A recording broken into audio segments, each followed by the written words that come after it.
Romans 11:26 says all of Israel will be saved. What does that verse mean? Well, all Israel will be saved. That's in the future. There will be the salvation of the nation Israel. Paul basically in Romans 11 is saying that the gifts and callings of God are not repented of. God doesn't change his mind. And in the Old Testament, he promised salvation to Israel. In the New Covenant, Jeremiah 31, Ezekiel 36. So God made a promise in the future to fulfill the Davidic covenant, fulfill the Abrahamic promise with the nation Israel. Even after they killed the Messiah, you remember in the early part of the book of Acts, Peter gets up and identifies what they had just done, but says, you are still the people of God. God has a plan for the future salvation of Israel because his gifts and callings are not subject to repentance. That doesn't mean that all Jews through all of human history will be saved. It means that there will be a time in the future when the nation Israel believes and is saved. And that is described in detail in the book of Zechariah.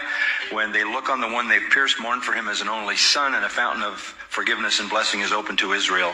And then it follows into the kingdom. Isaiah 53 will be the confession of the nation Israel when they are saved.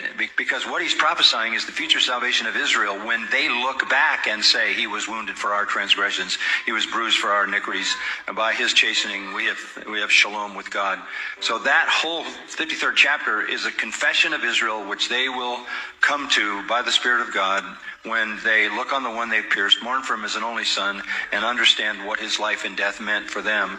The prophets also say that 2/3 of the Jews will be purged out, but there will be a future salvation of living Jews who make up the nation Israel. And I think it's described in beginning detail in the book of Revelation when you have a revival in the city of Jerusalem. Suggesting that the church isn't Israel?